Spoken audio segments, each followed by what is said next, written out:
Hello बच्चों, मैं अनुराग सिंह, आपका स्वागत है इस खूबसूरत चैनल में।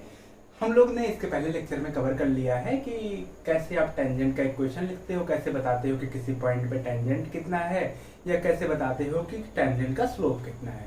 इतनी बातें हो गई। नहीं देखा तो डिस्क्रिप्शन में लिंक दे दी गई है वीडियो की, आप वहां से जाके पहले उसको कवर कर लीजिए। आज हम लोग बात करने वाले हैं कि दो कर्व्स अगर एक दूसरे को इंटरसेक्ट कर रहे हैं तो उनके बीच में कैसे एंगल बनेगा।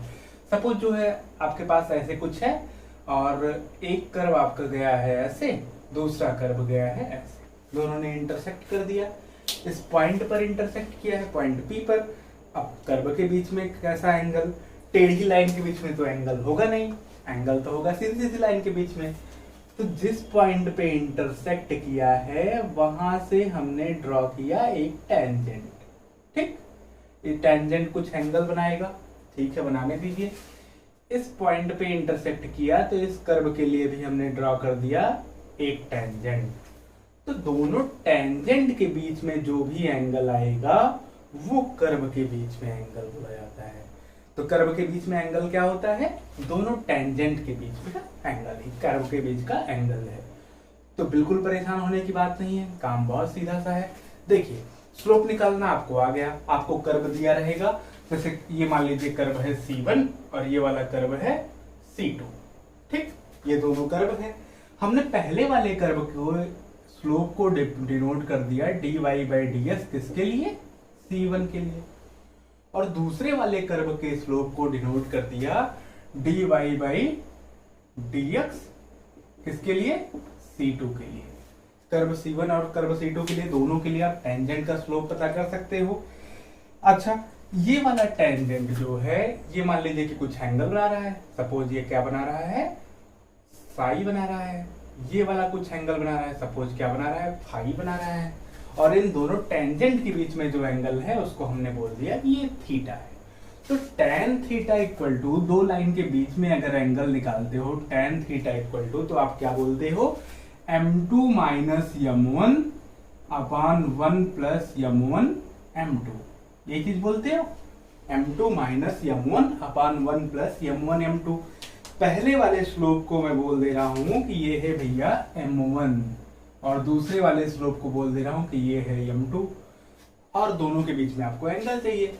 जहां जहां m2 है वहां वहां रखते चले आइए। dy/dx कर्व C2 के लिए, dy/dx कर्व C1 के लिए अपॉन 1 प्लस। ठीक, तो ये सारी चीजें जो है आपको सामने निकल के आ जाएंगी। यहां से हम और आगे की बात करते हैं तो बात आती है कि दो कर्व अगर 90 डिग्री पे इंटरसेक्ट करें, if theta equal to 90 degree, means ये जो वैल्यू है आपकी वो जो है इन्फिनिटी है। तो वैल्यू कोई इन्फिनिटी कब आती है? जब डिनोमिनेटर इक्वल टू 0 हो। Means m1 m2 plus 1 equal to 0, means m1 m2 equal to -1। ठीक, m1 क्या है? dy/dx कर्व फर्स्ट के लिए, और m2 क्या है? dy/dx कर्व सेकंड के लिए। तो अगर दोनों कर्व के स्लोप का प्रोडक्ट -1 रखेंगे तो आएगा कंडीशन ऑफ ऑर्थोगोनलिटी। अगर दो कर्व के बीच में एंगल अगर 90 डिग्री होता है तो हम बोलते हैं ऑर्थोगोनल। दो लाइन के बीच में एंगल 90 डिग्री होता है तो हम बोलते हैं परपेंडिकुलर। और एक कर्व और एक लाइन के बीच में अगर एंगल 90 डिग्री का होता है तो हम बोलते हैं नॉर्मल। ये बात मैंने आपको पिछले लेक्चर में बता दी। ठीक, तो ये क्या है? Condition of orthogonality. Condition of orthogonality, ये बात बिल्कुल समझ में आ गई है। एकदम जो है मन में बिठा लीजिए ऑर्थोगोनलिटी। ठीक, ये चीज एकदम जो है दिमाग में आपने रख लीजिए, स्टोर करके रख लीजिए। दो कर्व पैरेलल होंगे तो पॉइंट ऑफ इंटरसेक्शन कुछ भी नहीं होगा, थीटा की वैल्यू 0 आएगी, मतलब m2 इक्वल टू m। तो उससे कोई आपको काम नहीं है। आपको मेन काम जो है वो क्या है? कंडीशन आपको दिया रहता है। अगर बोर्ड की क्वेश्चन देखें तो कंडीशन आपको दिया रहता है कि ऑर्थोगोनल है तो ये प्रूव करिए, या प्रूव करिए कि ऑर्थोगोनल है। ऐसे कुछ करके क्वेश्चन की लैंग्वेज बनाता है। तो हम क्वेश्चन उठाते हैं, पहले कुछ आसान क्वेश्चन, फिर उससे बाद उससे टफ, ऐसे कुछ बातें करते हैं ना। सारी बातें जो है एकदम साफ साफ सामने समझ में आ जाएंगी। करना क्या है? आपको दोनों कर्व के स्लोप निकालने हैं। दोनों कर्व का स्लोप अगर जो है परपेंडिकुलर है तो दोनों का प्रोडक्ट क्या होगा? -1 होगा। यहाँ आप रख देंगे, यही रख देंगे, सारा काम हो जाएगा। कभी कभी पूछ लेता है कि दो कर्व के बीच में एंगल कितना होगा, तो आप यहां से निकाल लेंगे tan थीटा इक्वल टू सारा स्लोप वगैरह सब रखेंगे, आपको तुरंत वैल्यू मिल जाएगी। नोट कर लीजिए, बिल्कुल सीधा सा काम है। या मैंने आपको 3 क्वेश्चन लिख दिए हैं। पहले क्वेश्चन में क्या कह रहा है कि एंगल निकालना है, एंगल ऑफ इंटरसेक्शन। दूसरे क्वेश्चन में बताया है कि अगर कट एट राइट एंगल है तो प्रूव करना है कुछ, ठीक है। कभी कभी ऐसे लैंग्वेज ले लेता है कि कट एट राइट एंगल, या फिर बोल देगा कि आर ऑर्थोगोनल, ये दोनों कर्व्स ऑर्थोगोनल है। तो जैसे ही बोलेगा हम काम कर लेंगे। इसमें कह रहा है कि touch each other. Touch each other का मतलब हुआ कि अगर उस पॉइंट पे टेंजेंट ड्रा करेंगे तो दोनों के टेंजेंट एक ही आएंगे। जब टच करके निकल जाता है तो वहां से तो टेंजेंट एक ही आएगा। तो इसी 3 क्वेश्चन की हेल्प से हम पूरे चैप्टर के कॉन्सेप्ट को समझेंगे। जैसे पहले क्वेश्चन की अगर बात करें तो पहले क्वेश्चन में आपको पॉइंट नहीं दिया है ना कि किस पॉइंट पर आपको टेंजेंट कैलकुलेट करना है, टेंजेंट का स्लोप किस पॉइंट पर कैलकुलेट करना है। तो पहले तो आपको पॉइंट ऑफ इंटरसेक्शन निकालना बहुत जरूरी है। तो पहले चलिए लिख लें इक्वेशन। कर्व 1 का इक्वेशन क्या है, x square plus 4y square equal to 8। दूसरे वाले कर्व का इक्वेशन क्या है, x square minus 2y square equal to 2। इन दोनों को सॉल्व करिए अगर, तो इसमें जो है सब्ट्रैक्ट कर दें हम, तो माइनस जो दूसरा वाला कर्व है माइनस कर देते, प्लस और ये माइनस, कितना हो जाएगा, x square cancel out, 6y square equal to, ये तो छोटा सा काम है आप कर सकते हैं खुद, y square equal to 1, y equal to plus minus 1। y की वैल्यू अगर प्लस माइनस 1 रखिए किसी इक्वेशन में तो क्या बन जाएगा, प्लस 1 रखिए या माइनस 1 रखिए वही बात होगी, क्योंकि y स्क्वायर है। तो एक्स स्क्वायर यहाँ रख दिया माइनस 1 या प्लस 1 पहले वाले इक्वेशन में, तो कितना हो जाएगा 4 इक्वल टू 8। 4 उधर जाके सब्ट्रैक्ट होगा तो x square equal to 4 means x equal to plus minus 2। x की वैल्यू प्लस माइनस 2, y की वैल्यू प्लस माइनस 1। जब x की वैल्यू प्लस 1, इस तरीके से आपके 4 पॉइंट निकलेंगे, ठीक है, आपके 4 पॉइंट निकलेंगे। जब x की वैल्यू प्लस 1 हो, जब x की वैल्यू प्लस y की वैल्यू, x की वैल्यू प्लस 2, y की वैल्यू प्लस 1, x की वैल्यू माइनस 2, y की वैल्यू प्लस 1, इस तरीके से आपके 4 पॉइंट कोई भी हो सकते हैं। फिलहाल हम फर्स्ट क्वाड्रेंट में बात करते हैं, जितने एंगल फर्स्ट क्वाड्रेंट में बनेगा उतना ही मान लेते हैं हर जगह बनेगा, क्योंकि एंगल एक ही निकालना है, कोई और दिक्कत की बात नहीं। पहले जो है पहले वाले कर्व को चलिए डिफरेंशिएट करें, तो dy बाई dx अगर हम निकालते हैं C1 का, छोड़िए पहले डिफरेंशिएट करें इसको, differentiating C1 we have, differentiate करिए, एक्स स्क्वायर का डिफरेंशिएशन एक्स के रेस्पेक्ट में 2x और 4y स्क्वायर का पावर आगे आएगी, 4 2 जा 8y, और चूंकि y था इसलिए चेन रूल से dy बाई dx और 8 का हो गया 0। अब देखिए 2x को इधर भेज दीजिए, माइनस 2x हो जाएगा, 8y जाके डिवाइड करिएगा तो dy बाई dx क्या आएगा, 2x upon 8y, minus 2x upon 8y, ठीक। dy बाई dx किस पॉइंट पर भैया, प्लस 1 प्लस 2 लेके चेक कर ले, प्लस 2 प्लस 1, 2,1 पे देखिए जरा कितना आ रहा है, 2 1 पे x की जगह 2 रखिए, y की जगह 1 रखिए, तो यहाँ रखेंगे तो आपको वैसे भी है x अपॉन 4y रख दीजिए, 2 1 पे क्या आएगा, x की जगह 2 माइनस 2 अपॉन 4 मीन्स आ गया आपके पास माइनस 1/2। पहले वाले कर्व का स्लोप कितना है, माइनस 1/2। दूसरे वाले कर्व का स्लोप बिल्कुल इसी तरह से निकाल लीजिए, dy बाई dx आप वहां से निकालोगे तो आएगा आपके सामने, इसको डिफरेंशिएट करोगे तो 2x इधर आएगा माइनस 2x ना, फिर इधर माइनस 4y जाके डिवाइड करेगा तो आ जाएगा minus minus plus x upon 2y, और इसको किस पॉइंट पर, उसी पॉइंट पर 2 1 पे अगर निकालते हैं आप तो क्या मिल रहा है आपको, x की जगह 2 y की जगह 1 रखिए तो ये मिल जाएगा आपके सामने, ठीक है। तो अब देखिए निकल के क्या आ रहा है, एंगल अगर थीटा हो, if theta is the angle, if angle is theta, तो आपको tan थीटा कितना मिलेगा, m2 minus m1 upon 1 plus m1 m2, ठीक है। m2 कितना है 1 माइनस करोगे आप इसको माइनस 1/2 को तो plus 1/2 upon 1 plus 1 into minus 1/2, ठीक, दोनों को प्रोडक्ट कर दिया। ऊपर से देखिए क्या निकल के आ रहा है, 2 1 जा 2 प्लस 1 3/2, नीचे से माइनस 1/2, 1 में से 1/2 गया तो 1/2, ये कैंसिल हो गया। tan थीटा इक्वल टू 3, तो मतलब थीटा इक्वल टू एंगल कितना है, tan को इधर भेजिए, tan इनवर्स 3, फाइनल आंसर। इस तरीके से आप जो है दो कर्व अगर इंटरसेक्ट किए तो उनके बीच में एंगल पता कर लीजिए। किसी और पॉइंट पे निकालोगे बिल्कुल इसी तरह से कुछ आंसर आएगा, परेशान होने की बिल्कुल जरूरत नहीं है, हम आगे का काम करते हैं अपना। अब देखिए ऐसे अगला क्वेश्चन आपके सामने है, क्या कह रहा है, ये हो गया, नोट कर लीजिए, ठीक।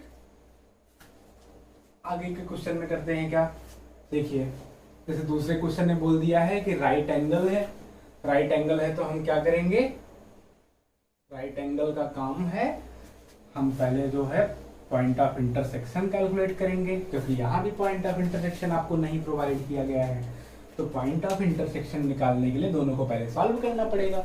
अगर आप यहाँ से देखते हो तो y इक्वल टू क्या आएगा, C1 पहले लिख लें, C1 equal to 4x, C1 का इक्वेशन है कर्व 1 का, 4x equal to Y square, और यहाँ पे C2 है कितना, C2 है आपके सामने 4xy इक्वल टू k।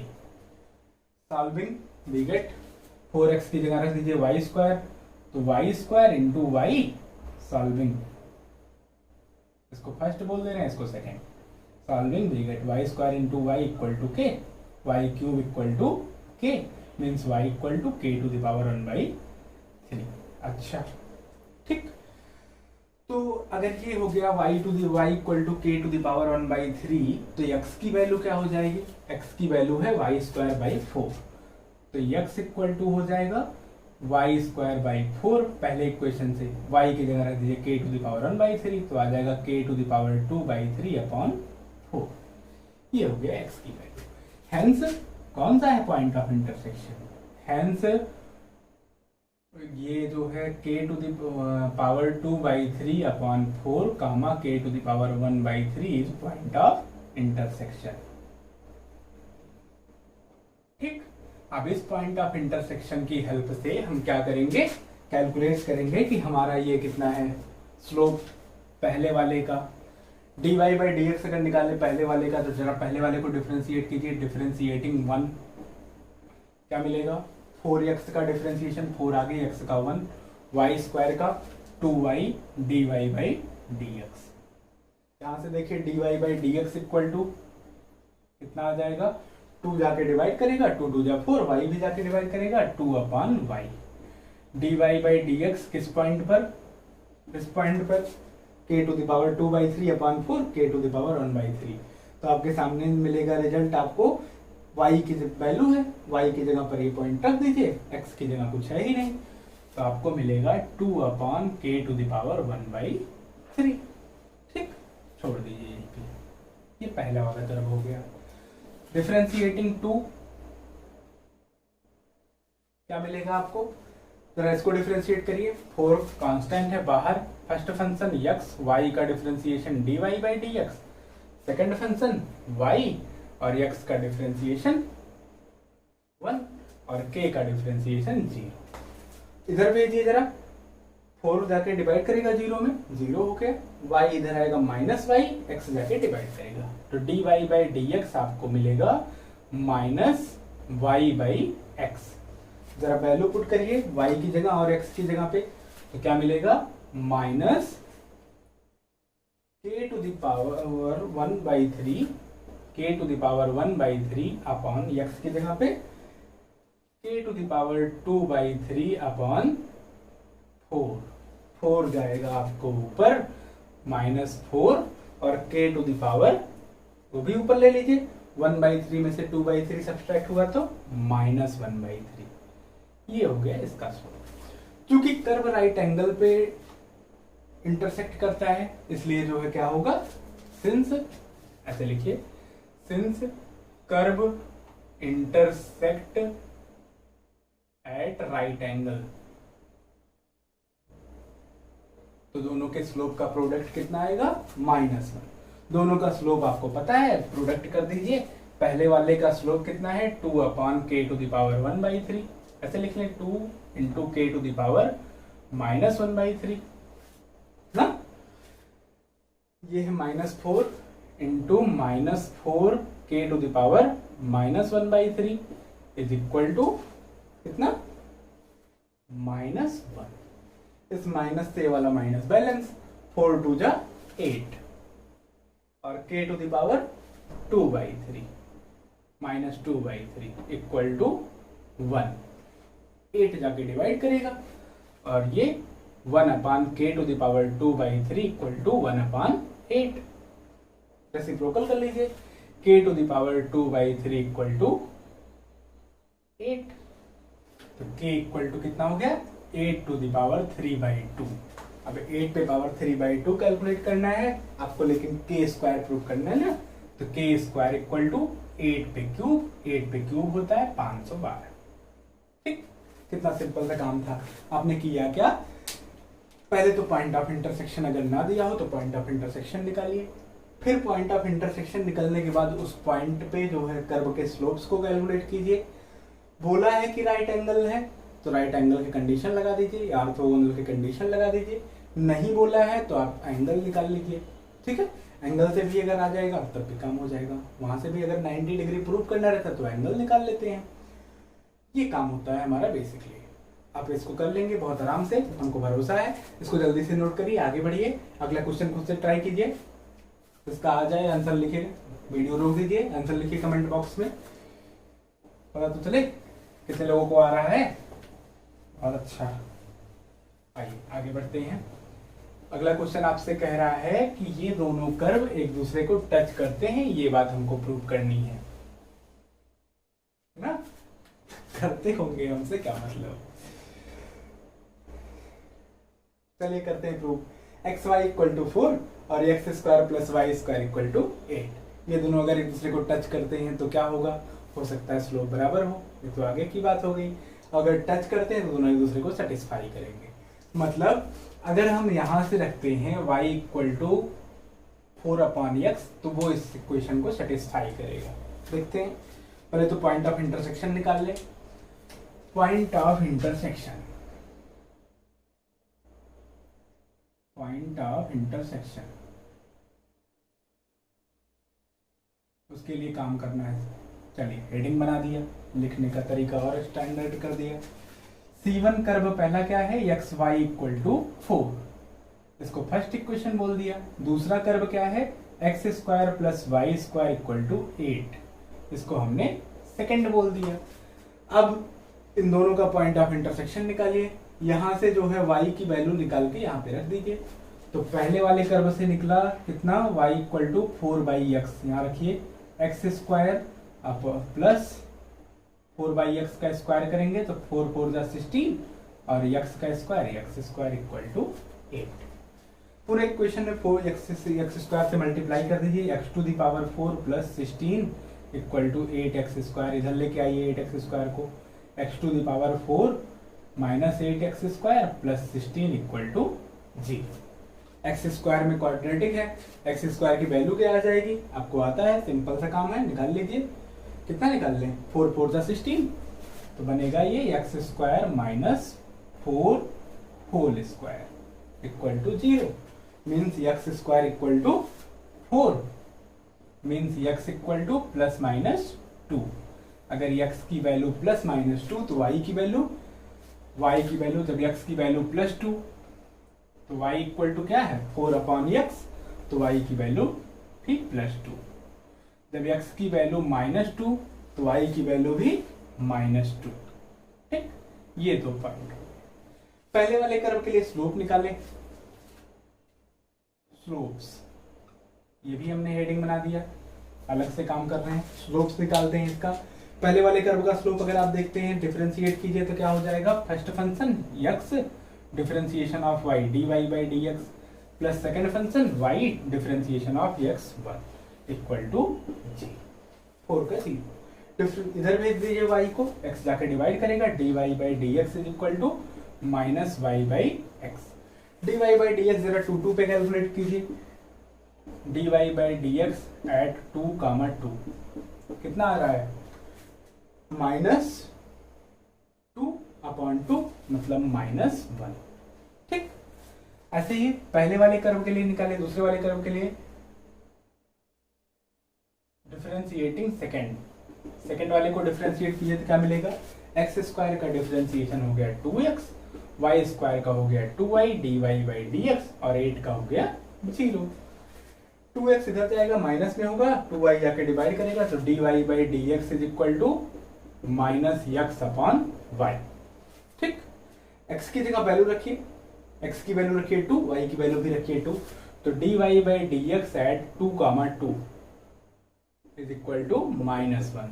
चूंकि स्लोप इक्वल है मतलब टेंजेंट पैरेलल है, मतलब दोनों टच कर रहे हैं। Since slopes are equal therefore curves touch each other। ऐसा तभी पॉसिबल है क्योंकि देखिए जैसे आपने कर्व बनाया है, दोनों कर्व एक दूसरे को टच करते हुए जा रहे हैं, तो एक ही टेंजेंट बनाएंगे, दोनों का काम हो जाएगा, है ना। तो ये फंडा होता है। आशा करते हैं ये सब आपने सीख लिया होगा, इसको नोट कर लीजिए और जो है क्वेश्चन पहले लगा के कमेंट बॉक्स में हमें बताया करिए कितना आ गया आंसर। ये जो है खूबी होती है पढ़ने की, और भी आगे सारी बातें होती रहेंगी। फिलहाल टेंजेंट एंड नॉर्मल में यही था। जो भी आपको प्रॉब्लम आए क्वेरीज में आप जो है हमारे ईमेल कर दीजिए, हम आपको लिए वीडियो बना देंगे। कोई प्रॉब्लम नहीं है, पढ़ते रहिए, खुश रहिए, मस्त रहिए, बिंदास रहिए। धन्यवाद।